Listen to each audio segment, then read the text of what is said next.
Buonasera. Good evening. We got to the last session of this 40th edition of the meeting of Rimini. We wanted to organize this session focusing on a book written by our friend Professor Salvatore Abbruzzese. This is an important book, as we will see in a moment.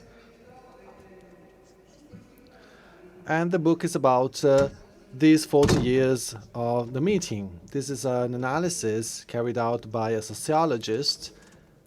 We will hear more about it later. The analysis was based on documents and texts. And we wanted to close this 40th edition with this session. And we also wanted that we didn't want really a formal presentation of the book. We wanted to be a lively kind of presentation. Salvatore Abbruzzese is a friend of the meeting. It's not the first time he was here. He teaches at the University of Trento, Sociology of Cultural Processes, and he is a scholar of Christianity and social movements and many phenomena that are relevant to the meeting too. And since he is a friend and he is known, I'll be brief in presenting, introducing him, as well as with Antonio Polito. Antonio Polito is the deputy editor-in-chief of Il Corriere della Sera newspaper, and he recently dealt with the subject of education with interesting works. And why have we invited Mr. Polito to discuss this book?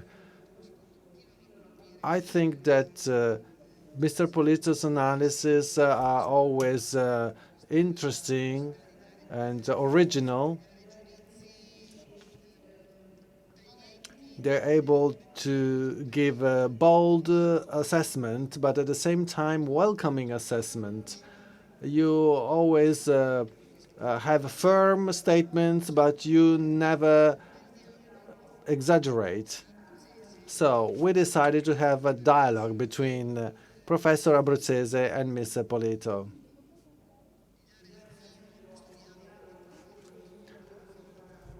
I have the pleasure to open this dialogue, and Mr. Polito asked to be here as a journalist, so he is going to ask questions to Professor Abbruzzese, and we have the chance to appreciate his lively approach. I just want to make a few remarks and give you a couple of examples which are related to the book. And this book helped me understand more what we have lived and what we are living in the meeting. Professor Abbruzzese asked me, did you recognize yourself in the book? Well, more than that, this book helped me appreciate even more what the meeting is and what we're living, what we're experiencing, and that's a lot. There's a couple of points I would like to go through together with you to exemplify this harmony between what we have lived as a real experience and what we have found in the book. After the first meeting in the 80s, Father Giussani had found in the strength of the meeting itself its fundamental element. Father Giussani said that the meeting is a place where a subject is met. And this subject is able to create a cultural expression that is up to the standards of the challenges of its time.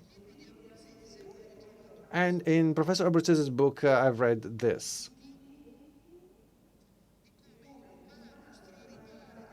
The meeting is a kind of human overflowing in the world.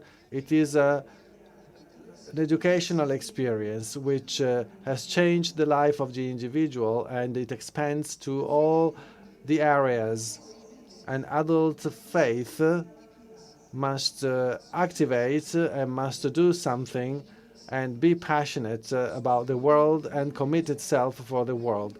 This is very much in line with what we have experienced, that is this human overflowing in the world of an educational experience which has changed us and keeps changing us, and that for this reason extends to all the areas.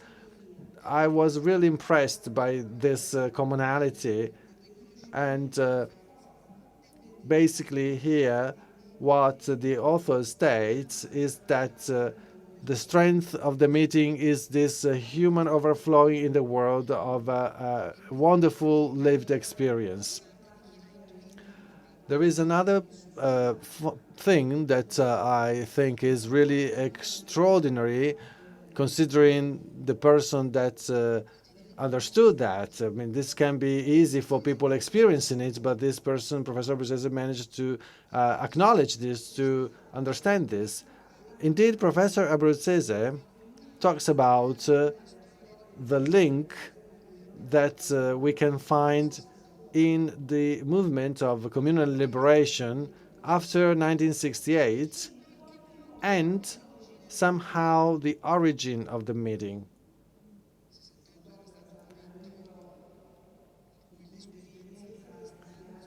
In 1968, the Christian experience to which we belong to and the CL experience which we belong to was hit by all the factors at that moment.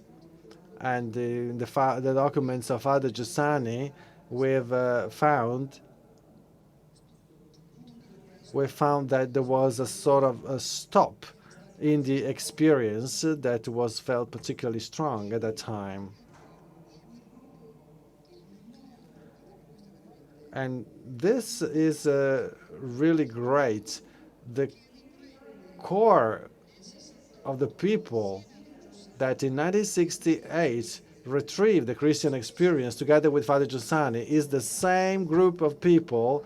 I mean, they're not exactly the same, but there are many, well, not many because we were just 6, 7 people, but basically it was the same group of people that 10 years after that started the meeting. And Abbruzzese managed to retrieve this from the document, and it's really interesting because it's exactly what happened. I quote the book again. Professor Abbruzzese says, it was in the very Rimini where protests had almost dissolved the GS movement.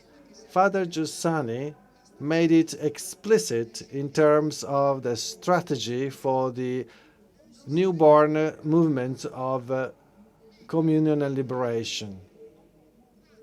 What mattered was not really doing or acting, but what matters was to go beyond that and get to the life and the existence of people. Again, the subject itself as a general topic is here again, and after 10 years, in the summer of 1979, that same subject, that core of people, was the starting point for the meeting.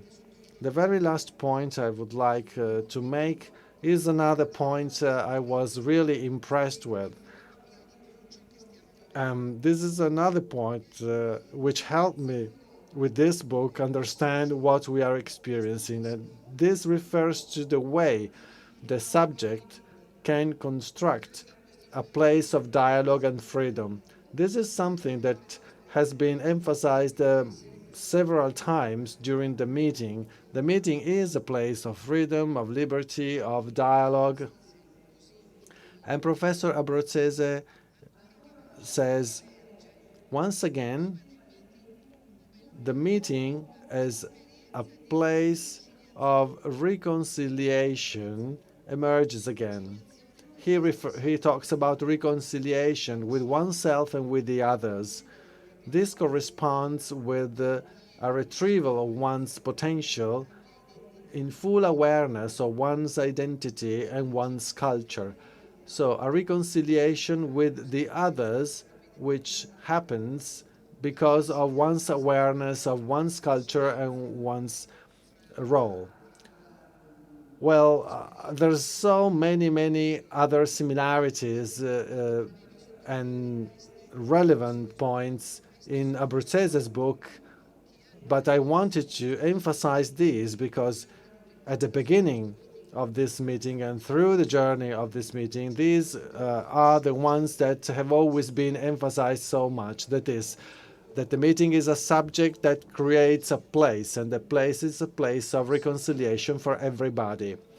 Well, this was my introductory remark, and I would like now to give the floor to journalist Antonio Polito. Thank you.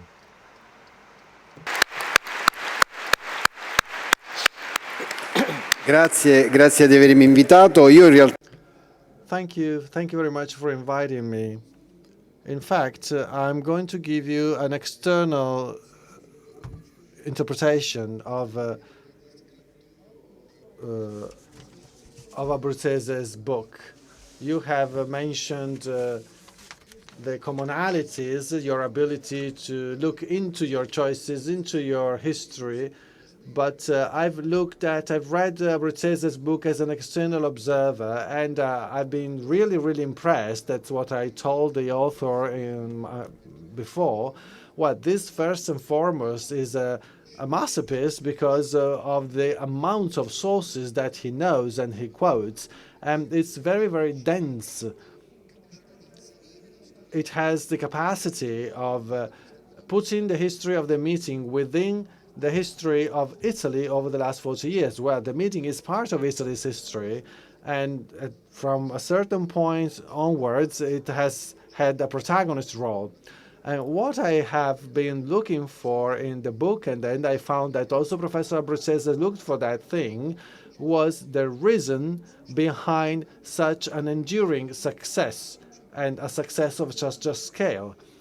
We said yesterday that 40 years are a long time, and many initiatives didn't make it to get to 40 years.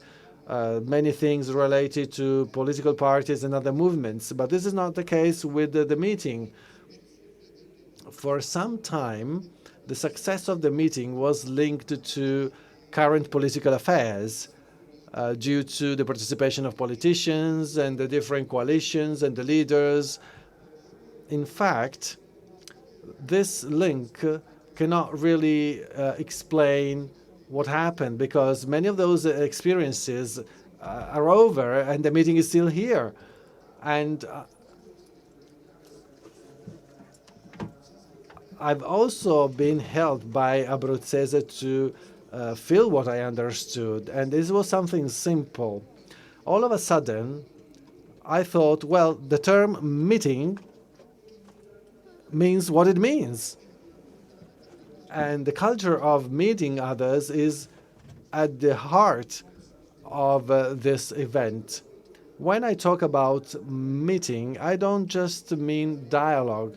Well, dialogue in today's Italy would be already extremely important. Today, nobody speaks to the others, and the idea that it is possible to have a dialogue and that the other person can change his or her mind, this is out of question now in Italy. But here, what I see is that it's not so much a dialogue between different opinions.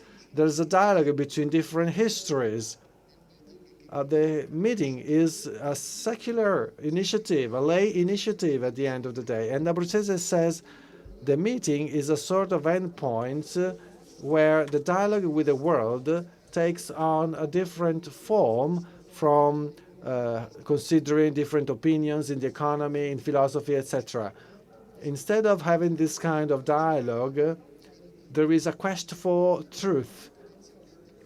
And participating subjects can promote a reflection on human beings and the world where we live.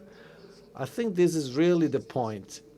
What characterizes the experiences that take place in meeting.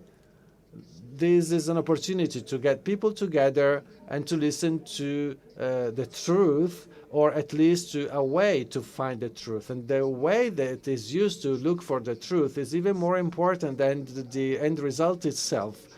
So the meeting gives us the opportunity to make a comparisons of the different methodologies of this quest. There is an anecdote about Emilia, which is really nice. It is mentioned in the book. She is attending a meeting with Pope John Paul, and she introduces a Polish psychiatry. And she asks, why don't you organize a meeting about the family? And the Pope says, well, this is not your task. You must be at the forefront all the time. You must be at the outskirts. And that's the essence of the meeting.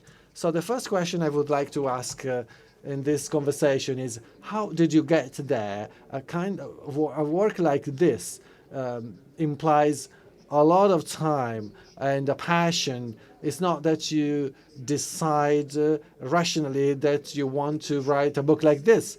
So I wanted to understand whether this quest for the sense of the meeting, is there anything that we don't know? Is there anything that goes beyond your intellectual interests, your academic interests? Well, first of all, thank you. Thank you so much, Antonio Polito, for this question, and thanks to Emilia Guarnieri, and thanks to the meeting for this wonderful welcome. So what is the main reason? Well, there is a main reason. I got to know the meeting in 1990, where I got invited for the first time. I published a book in France, the Édition du Cerf publisher. I didn't have any contact with the movement. I was in touch with Alberto Savorana, the person in charge of external relations. The book was published in France. I was interviewed in France, and the book was successful, and I got an invitation to the meeting. And I was impressed by how I was welcomed, just like today. I was really, really impressed. My daughter was 3 years old, and now she's older, and I was so much impressed by how I was welcomed and by the joy. And I was not able to explain that. I understood that it was not just due to the moment itself. There was no interest. I thought, well, this book only had a review in the Rimini local newspaper. Nobody's going to talk about this. And I was not known. That kind of welcoming was rooted somewhere else. It was not strategic. It was not out of interest. And I was impressed by this. Since I was used to be rational and to live in a world of exchanges, a dry world, a tough world with interest, vested interest, with strategies, well, I was not convinced. I was not convinced inside. I was not convinced in my heart. And I saw this kind of gap between this beauty and joy and sincerity that I was meeting and my disenchantment as a lay person. I will spare you from hearing my biography, but that side of me made me think, well, this is not acceptable. This is weird. And it took me years to understand that it was real. We see beauty and we don't believe it. We saw beauty and don't believe it. We just stop and say, well, this is a trompe-l'œil, this is a trick, this is a strategy. I didn't see that. I couldn't see that, but I could perceive it. Then I was invited the following year, and it was even worse. In 1991, I was here again. And then I started attending the meeting also when I didn't get invited. Sometimes you saw me around with my bag. I looked like a Jehovah's Witness. But I did attend the meeting even when I was not a speaker here, because it was a nice thing. I had no title, I had no role in sessions. It was something that I needed to understand. And so there was something that made me react. I was a layperson and I was not happy. What was this feeling that I had of indignation? I could really see everything here, the exhibitions, the volunteers, and then something different that I could read in the newspapers the day after, which was horrible because they were only focusing on the political figure that came and gave a conference and period. They were not talking about the title of the meeting, the volunteers there, the logic behind it.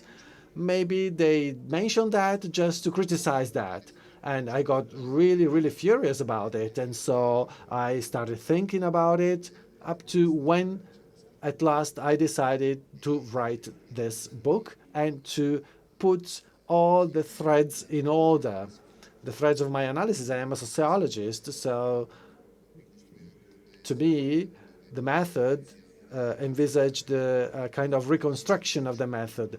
Hirschman said it is a luck to be late.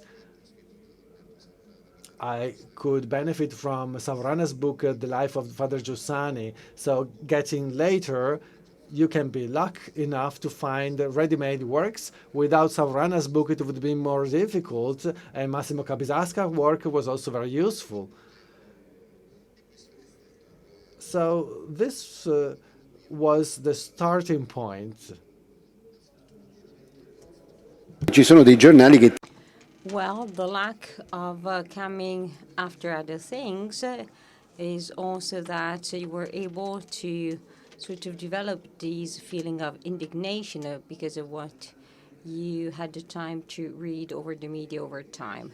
So the meeting was born at the end of the decade that maybe represents the peak of the secularization of the country. So we have in the 70s the abortion and the divorce, and so there seem to be two defeats of the Catholic world.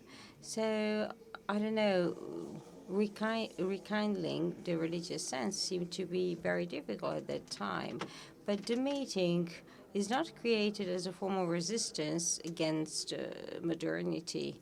And instead, it seems to embrace modernity, trying to generate some provocation. And you say in your book that at some point, the crisis of '68 seems to be in a sort of a competition. On the one hand, we have the rebellious spirit that somehow also generates this feeling of unsuitability of society.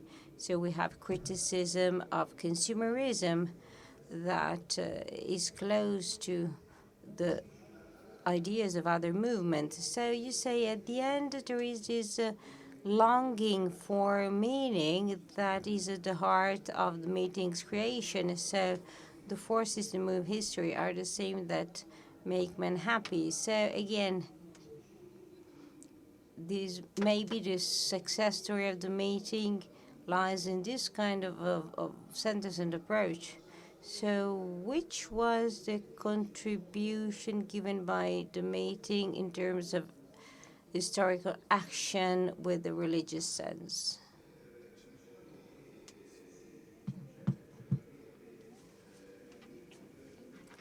Well, the story leading to the creation of the meeting stems from this large phenomenon that were the student protests in the 70s, and basically that results from the lack of sense realization We were all deeply unsatisfied. It's not because we wanted more, but simply because we realized that we were given something we had not asked for. So what really counted and was essential seemed to be lacking and also seemed to be declared as non-existing. Still today, I know many people that think that the issue of meaning is just nonsensical. So there was an existential dynamics. I mean, there are questions and about the meaning of life. Of course there are. And that seemed to be, the object of dispute. And, well, this is the basic issue. And again, I told you that there are people who have always seen this kind of sort of movement as something that, no reason to exist. So it was a movement of protest that is not against modernity, not at all. On the contrary, it is a movement that wants to denounce somehow and to claim that there are too many false promises around. It is a movement that wants to denounce and expose that the problem of meaning is there. And Don Giussani will get furious and mad about that when he said that the forces that move history are the same that move the heart of man, and he says in one version, or that moves a happy man in another version. What does he mean? He means that we need to rediscover the meaning and somehow underpin those arguments, because instrumental rationality seems to be the only lens through which see the world, but it was not the case. How is it possible for the meeting to be so successful? And, well, I think that there are some circumstantial factors to be considered, at least two. Well, I'm talking about technical things, and the first one is that 3 weeks before the 1980 edition, we have the saddest and really most tragic terrorist attack ever. The Bologna railway station terrorist attack, really the massacre of the innocents that occurred in Bologna on August 2, 1980. So Italy was devastated. Read, please, the comment made upon the first year edition. So the real problem was not about blaming each other. And these are key issues, but there was another key factor that was even more powerful, another incredible circumstance. So the workers of Solidarność in Poland occupied the shipyards, the shipyards where ships were built, and in Gdansk. And it was the silence of the capitals. And Minister Colombo talked here, and everybody was scared to death about the new Prague. And one Pope, Pope John Paul II, said, "The truth is the force of peace." Peace relies on justice, of course, but justice relies on truth. Truth is the very first priority, is the very first driver. And Ceausescu then acknowledged explicitly Solidarność, saying, okay, let's start negotiations. So Eastern dissident authors had been invited to the meeting. So we have this group of enthusiasts of communal liberation. We're there where history was being made. You had to go to Rimini to understand what was happening in Europe. And again, that was another serendipity. And then there was the full acknowledgement of John Paul II and the friendship of Giulio Andreotti. It was very special. It should not be considered as a banal thing. Why Andreotti? Well, it's not just about reducing everything to clientelism. I mean, it's absolutely impossible. It can't be that. So it can't be, I mean, a patronage system. Not at all, believe me. Well, really, it's an argument without any grounds. So I think that there was a special feeling between Andreotti and the meeting. It was something really deep, not so banal. It was something really special, something that so fed this relation for so many years. Well, the relation to Andreotti and more in general to politics is interesting, but I'll get back to that later on. What you said is very interesting. So the meeting starts at the end of the long 10-year period of protests started in '68, related also to the tragedy of Moro, but also but also between the start of those movements and events that will then lead later on to the collapse of the Berlin Wall and to the collapse of communism. So the religious sense, in my opinion, is a topic that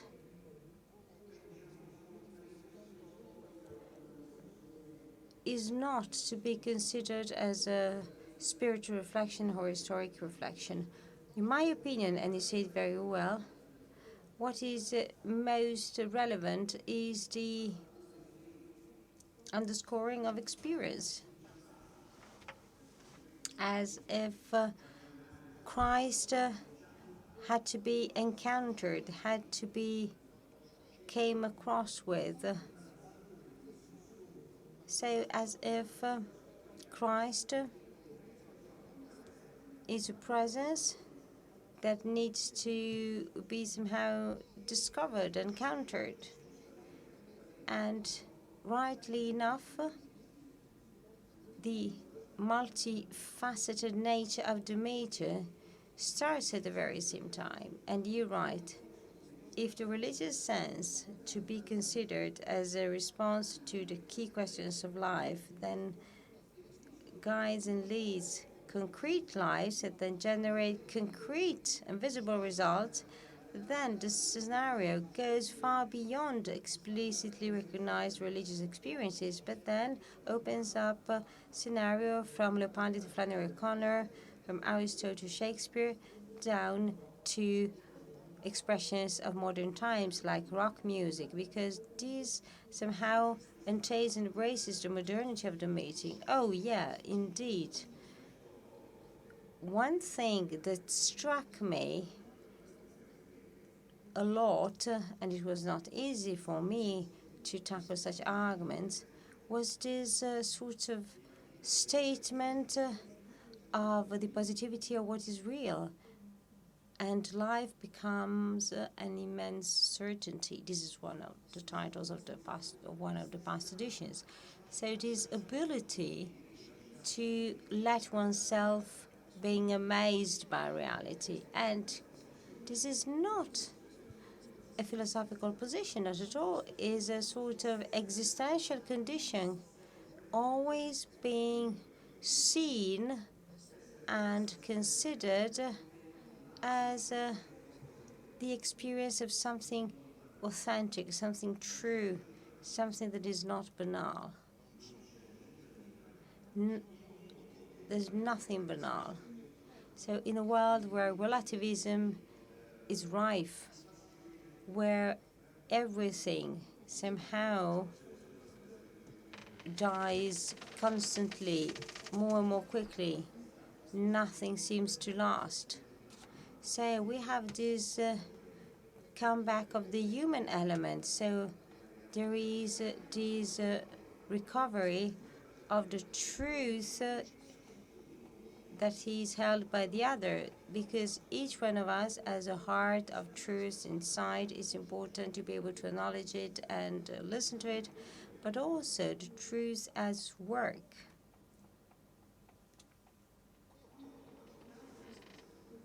I've found so many interesting matches.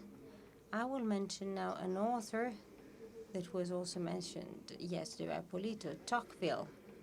Tocqueville is the first who says, hey, have a look. The religious dimension really leads to splendid things.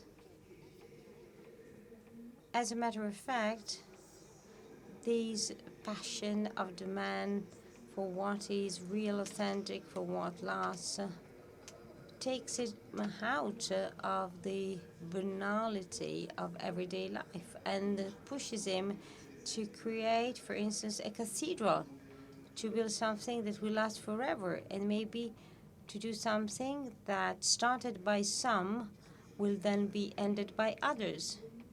There is a part in the book about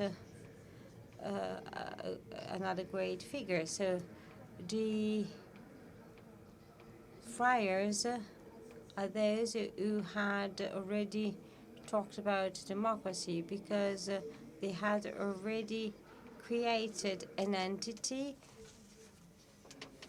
likely or with the ability to change the rule. So, following specific procedures. So this world in action, this experience-based world is great. So we have these friar realities that somehow prove the fact that so there are possibilities to change. So Benedictines were able to come up also with innovative solutions. And so the monasticism reality shows a great modernity. So respecting the research for meaning that every man and woman sort of carries out is something that needs to be acknowledged and respected. I think that this is the key issue, and I think that that is why the mating is a real engine that relaunches so many questions and issues every year, because out of here there is the full disenchantment. And in my opinion, this element is what is going to make the mating last. And so the mating will last. So even after the end of the Christian Democratic Party in Italy, even after John Paul II, even after the big changes in the economic world, and that will keep it. That's why it will be able to exist in an ever-changing world. So this truth and man is still somehow up to date.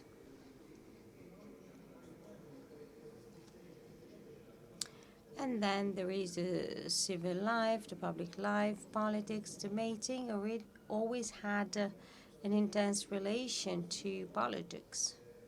You said that sometimes it showed a bit of confusion, and your indignation seemed to result from the exchange with the political world. So on the one hand, there was a great interest towards public life and political life. On the other, there was somehow a sort of delusion of about the possibility for politics to change the world. Of course, politics cannot change the world. The interest for the political world is actually something that is pre-political. So it's the passion for the city, for the polis. So as Christians, as believers, we feel the duty and the desire to be there, to understand, to contribute. There are the Catholics, the socialists, the laymen. Well, socialists existed, do not exist any longer. Well, Mr. Polito is very precise. Okay. Fair enough. Yeah, there were some and they were important. But still, it's a plural world. So this interest is a pre-political one. When there was the exhibition about the 150th anniversary of the unity of Italy, or when there was the exhibition about the celebrations for our republic. So again, I think that these goes back to other landmark events in the history of humankind. Let's think about cooperatives, about other realities like trade unions, and so other entities that worked as intermediate bodies, like mutual aid association entities. Right, so yeah, it was a different era. So the meeting aims at recovering these sensitivity and attention and somehow affection for institutions.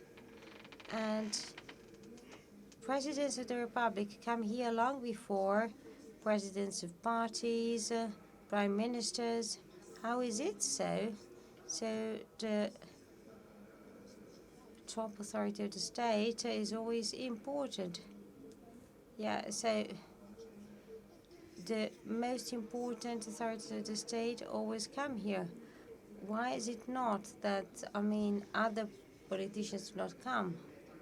So all presidents of the Republic have come here after a Ciampi. They all came here,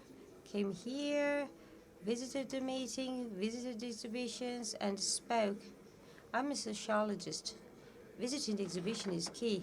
So if I come here for somehow a political interest, I come here, I see the press, I talk to you, I have a meal, and then I go away. I once spent 2 hours to watch an exhibition with no journalists around and with guides that explained to me, okay, I can come and visit. Instead, these guests, like presidents of the Republic, come here and watch exhibitions, and so there was a mutual acknowledgement by the meeting and institutions. You talk about so this institutional acknowledgement. I think this is something pretty unique and original. So original but understandable, because the common good is embodied by institutions. What will be left in this constant earthquake? So institutions will remain. Indeed, we have institutions which are a cultural component. These are needed to rewrite some moments of our national history. Oscar Luigi Scalfaro and Francesco Cossiga, former presidents of the Republic, made declarations here. They're all quoted in the book. There's direct quotations, so you can get access to them, that are really impressive. They are emotional for the strength of their experience. Oscar Luigi Scalfaro talked about the period after Second World War and the problem of reconciliation between fascist people and non-fascist people, and there were the years of terrorism, and that was a world that got to assassinate Aldo Moro. These are the basis of reconstructing of a common good feeling, and this happens here. So the question is, this is not banal. This is not just to showcase people. Here we're talking about the fundamental pillars of our democracy. So there's no banality here. This is not a showcase, not at all. And this is not random. This doesn't happen by chance. Here at the meeting, there is this opening to the others that is a sort of moral climate. That's what I talk about in the book. And this starts with the volunteers.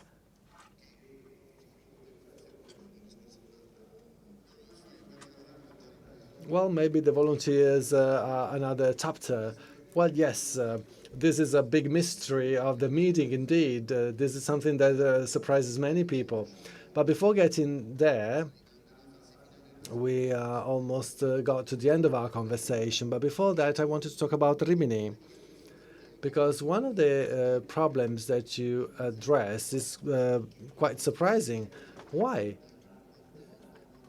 is such a conference, such an event, why isn't it held in the mountains, which maybe could be more inspiring for spirituality, or in an art city, or in sizes? You say that on the one hand, they must be present in the heart of the secular culture.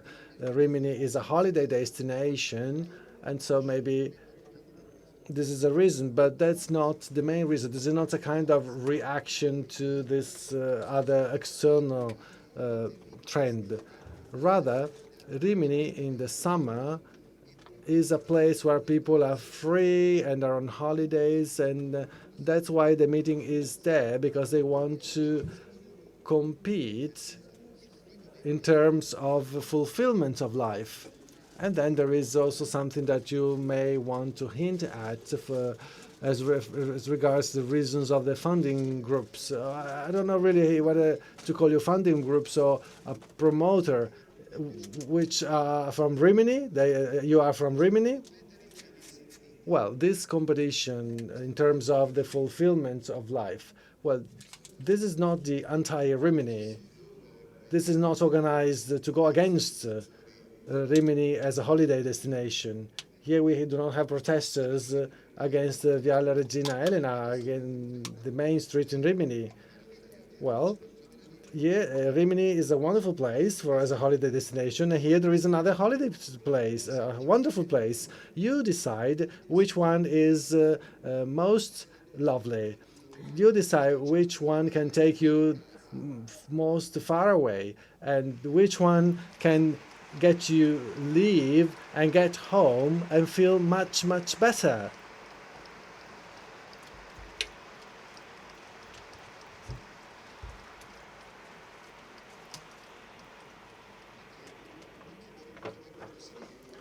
Because the real issue is when one gets home, when one gets up and try to make a balance of what happened, and you can feel full of joy and with your heart and soul fulfilled, or whether you just feel sick.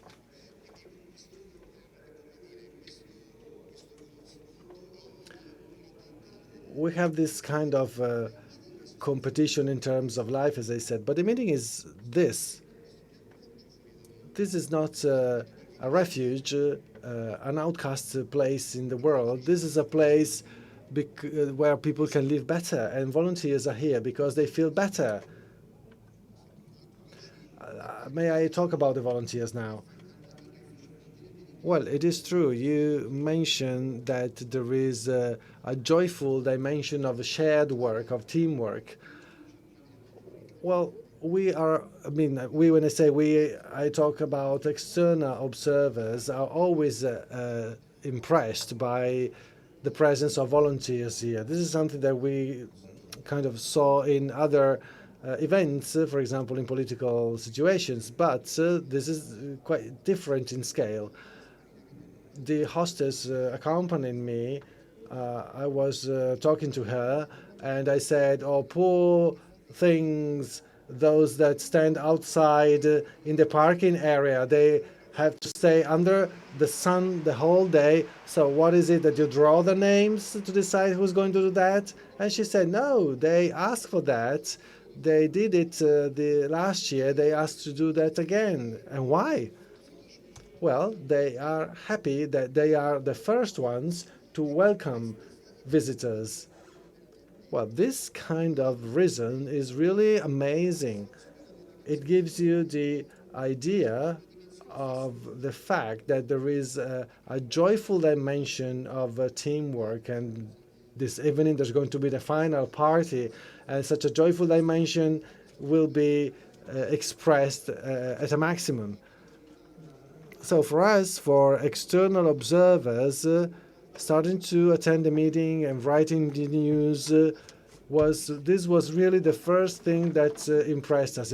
We thought it was impossible that in a place where there was no political militants or political affiliations, here there is only a civil society kind of bond. We couldn't believe it, that it was possible to have that kind of participation here. This is a crucial aspect of the meeting. I also had a quotation from your text that I wanted to read, but I lost it. So could you please comment on what we're talking about now? Yes, I was quite tough with the volunteers. I've been looking for instrumental motivations. What is it for? Why do they do that? Maybe they get some sort of benefit, they get some advantages when they go back to their community. I really sift through any possible reason behind this strong participation. And there's some parts that are really astonishing. I was shocked. The volunteers work so hard. They get tired. It is a hard job. And they're always happy. They have terrible pace, terrible schedules, and nobody understands how this can be possible. Do you know that there's people here that to go home after midnight have to take 3 buses to sleep in a hotel in the middle of nowhere that they pay by themselves? Well, now tariffs are so high that the meeting covers part of the expenses of these boys and girls and men and women that come and work for free, and they even pay for the accommodation and for the food, etc. And that's not all. Do you know what's the funniest thing? Is that these people want to come back the following year.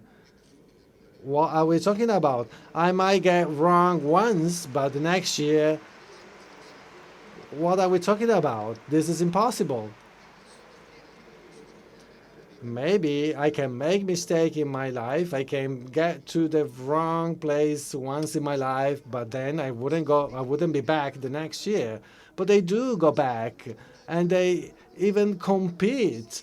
Some people really complain that they didn't get the information.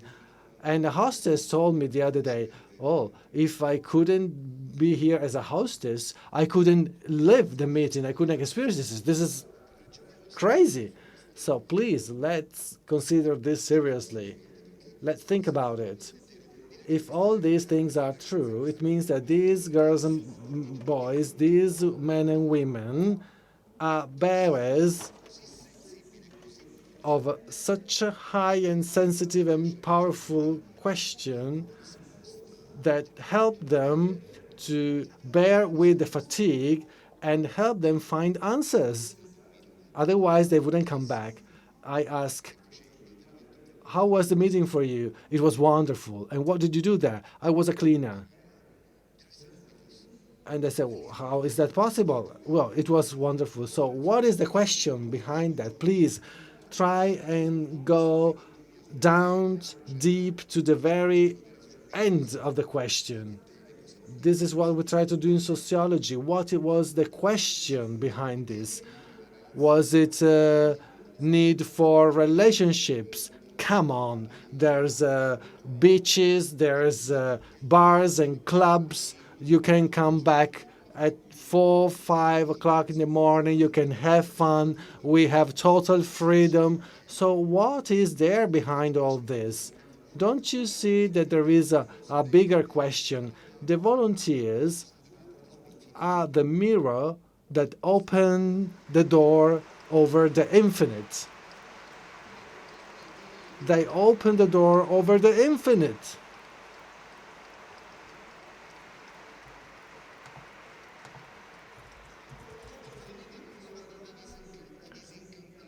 A door over the infinite in a society of disenchanted people.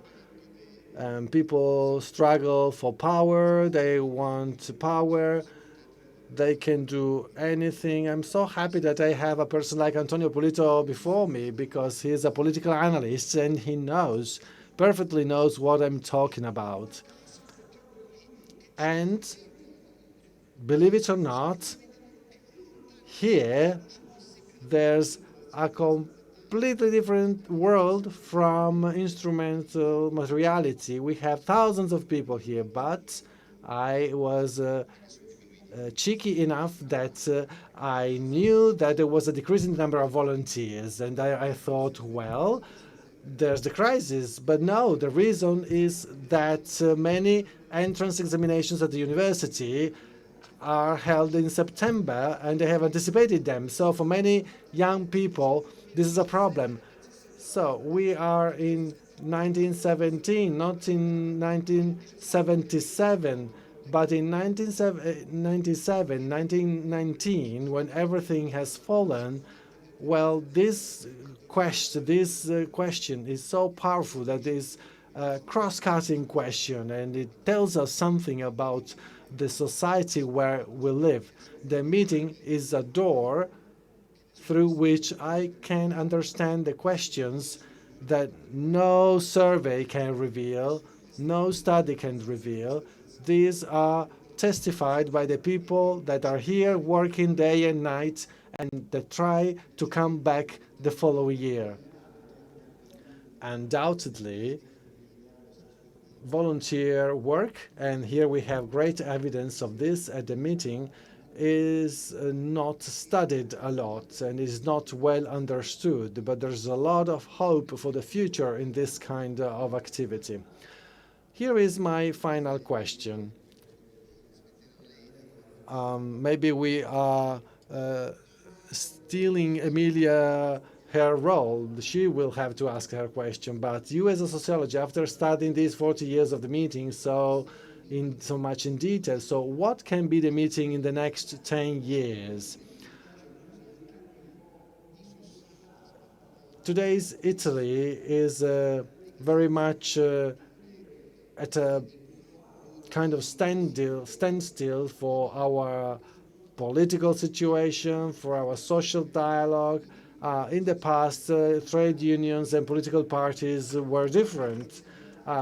Everything seems so old and out of date, but in the past there was a sort of infrastructure behind all these institutions, all these subjects. Now there is a lot of fragmentation, and in my view, it is also easy to mobilize parts of the society. The society changes abruptly every single day. We have some trends saying that we have 40% of the people believing in something, and then the same trend is not proved soon after that. This is what happens with the Renzi, as it's happening with Salvini probably. It happened to Berlusconi. So this is a bit of a feature of our society that is what it is. after the many events that took place in the past and are defined as intermediate bodies. So in this country, what kind of relation can it have with the political world, and what seeds can it plant in the Italian society? As regards this, I would like to make a couple of remarks. These are general remarks. The first one is an empirical remark, and I can say that we are going to have 5, 6, 7 years of reactivity. Of reaction, because a system crumbled and some pillars crumbled in some sort of defense systems in our country, in terms of unemployment, in terms of society crumbled. There's families where both the mother and the father get fired, and they have to, they can't pay their mortgage, for example. We are not in 1927, we are in 2019. We have wealth, we have full freedom, so these are traumatic events. So there is a dimension of reaction that is really, really strong. We have to remember that.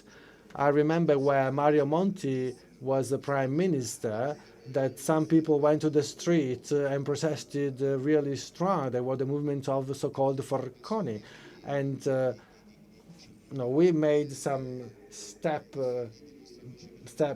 back. The sons and the daughters of our friends who work in a bank want to work in a bank, and this applies to the people working in railway companies or in the postal office. We go back and back. They will be shop assistants and so on and so forth. And this is really, really serious. In our analysis, what we see is a kind of reaction. It might be a fragmented reaction and a short-term reaction. People are intelligent, and if there is a result, then people can go on. If there is no result, people go back and back and backward. The Five-Star Movement and the Liga exploited this. The consensus that is acquired rapidly can also be lost rapidly. So the first element was this trend to react. And the second element, which is fundamental from a sociological point of view, is more positive. How can the meeting look like in the next 10 years? I believe that over the next 10 years, our society cannot be like this, cannot be as it is now, because it's impossible. It will change and it will improve, certainly. It cannot worsen, because we are already in the worst kind of situation. It is clear that society will catch up and will improve, because society cannot really continue in this way, trying to get strong emotions and lose control. This is impossible. There's no way.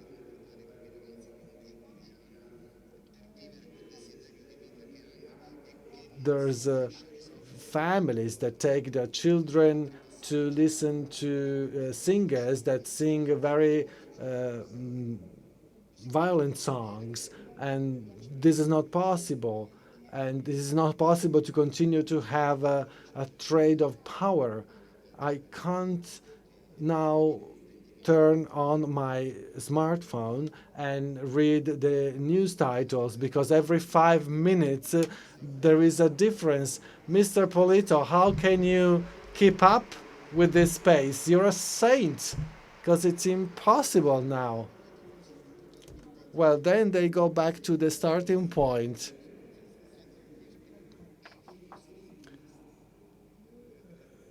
The reshuffles of the First Republic, but in the First Republic there was a difference, because the GDP was quite different. There was a world of wealth that is not the world that we have today, and there was a global society at that time that is not the global society that we have today. So we talked about the holiday season governments, and well, the government season the summer season governments were much better than the government crisis in the summertime.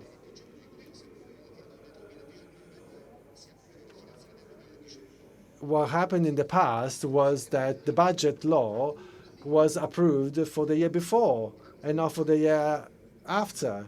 Let's say in 2019, the budget law was approved for 2018. That's what they used to do, but this cannot be done anymore, and the crisis is affecting us a lot. In the book, I mentioned the fact that the percentage of people completing secondary education in high school and that do not enroll in university, this is 75%. 75% of the people with a school diploma do not enroll in the university, despite the reform, the Bologna process with the undergraduate programs and the information and the scholarships and the internet. We're doing a lot of things to increase the number of university students. But now we went down to 49, but we got up to 50.5% in 3 years. We used to have 75%. And we can't continue like this. It is clear. It is clear that a recovery is needed. And that's not because I'm saying this, but this is the logic of things. We definitely need a recovery. And what will be the meeting like in 10 years? It will be the place where a restart will occur, or at least one of the places where a restart will take place.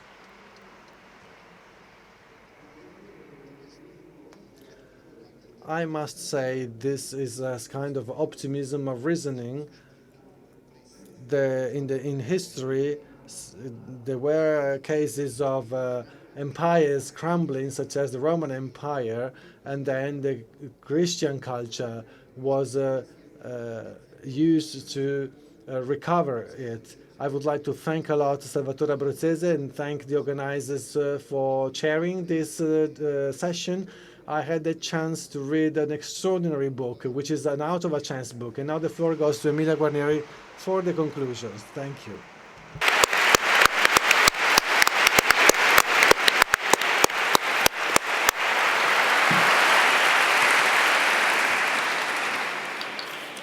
Ma concludo. I prepared some notes for the conclusion, but I'd rather not use them. I would like to thank Professor Abbruzzese and Mr. Polito for their gift. They gave us the chance to know in detail about this book, and it was gratifying because when you hear that someone says that you've done something useful in your life, well, I'm not indifferent at all. I appreciate that, and I would like to thank you for that. And I would like to recall what you've mentioned about the future of the meeting in the next 10 years. I don't know what the meeting will be like in the next 10 years. And I don't know it for the reasons that you've mentioned. And also, in my 40-year experience,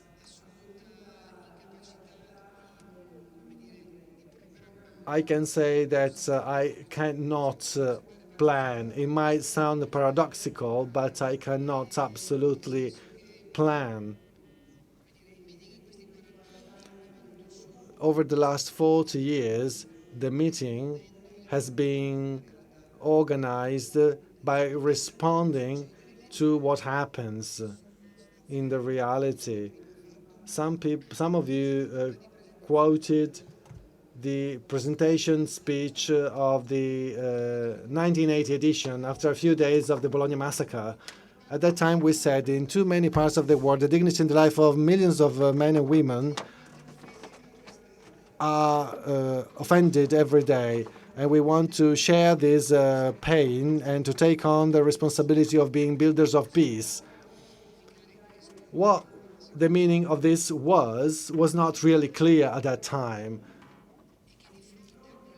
What was true is that before what had happened at that time, I remember quite well. I remember exactly where I was in front of the offices of the meeting when I got the news of the Bologna massacre, the Bologna terrorist attack. It was in the morning, and we all remember the picture of the clock of the station. I remember very well. I was there. I was smoking. At that time, I was smoking, and I got that news. And I remember very well the perception that I had at that time, the disorientation that I felt, and the pain, the sorrow, by knowing that friends were involved in this attack. But there was also a strong and a participated and intense awareness of the fact that what we were doing at a very initial stage, what we were doing with the meeting was an answer, was a responsibility we were taking on even before that massacre, which we knew nothing about at that time. But the passion that we had and the freedom of building something good in the world, in society for everybody, was something that at that time could stand still and hold strong even before what happened at that time in our history. That's what I think. The conscience of what we are, the famous subject that was mentioned before, we don't really know how. That's why I said I don't know what the meeting will look like in the next 10 years. We don't know how, but the strength, the power of personal experience is so big that when we go to bed in the evening, we feel that something good happened. And the strength of the personal experience is so strong, gives me the certainty that the way we are and what we are, I don't know what we will be like, but what we are and how we are can help us face reality, can help us be in this world. The meeting is a kind of gesture, is an experience that then multiplies in different latitudes, in different countries.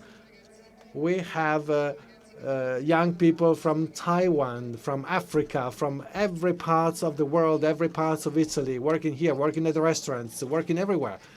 So why is it so? Why does this continue to be like it is, as it is? Why can we be sure that this can hold before the many contradictions? I'm not saying that it can win. I'm not saying that it can win. I'm saying that it can hold.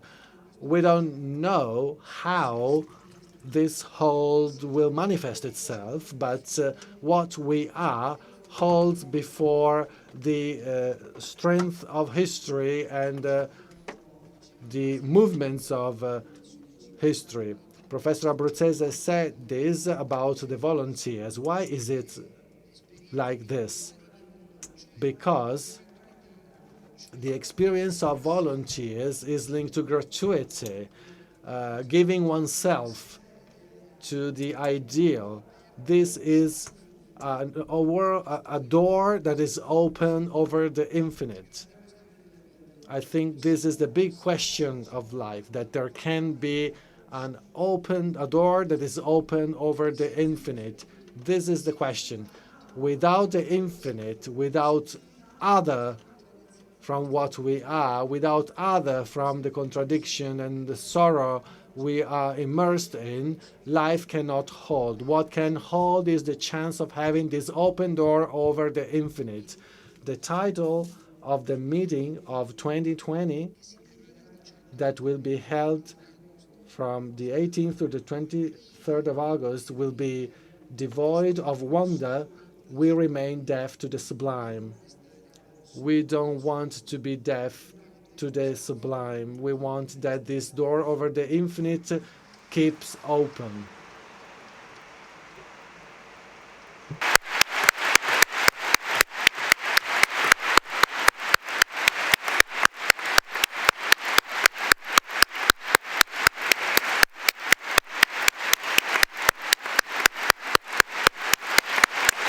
Grazie. Thank you. Thank you. See you next year. And one way to help and support this event so that the door keeps open over the infinite is to make a donation and support our fundraising initiatives. Thank you so much. Have a safe trip back and see you next year.